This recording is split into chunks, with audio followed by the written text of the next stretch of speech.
ఈ మాత్రం సౌందర్యానికి ఇంత దాసుడు అయిపోయావే, ఇంతకన్నా లోకోత్తరమైన సౌందర్యాన్ని చూస్తే ఇంకేమైపోతావో. ఇంతకన్నా సౌందర్యమా? ఉండదు కాక ఉండదు. అరే ఉందనుకో ఏం చేస్తావు అంటున్నాను. అరే అనుకోవడానికి ఆస్కారమే లేదు అంటున్నా. అరే ఒకవేళ ఉంటే ఏం చేస్తావు అంటున్నాను.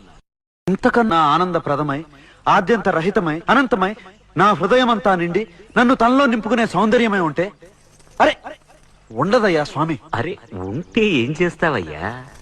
ఆ సౌందర్యానికే దాసోహం అంటాను. అయితేరా చూపిస్తాను. పద చూస్తాను.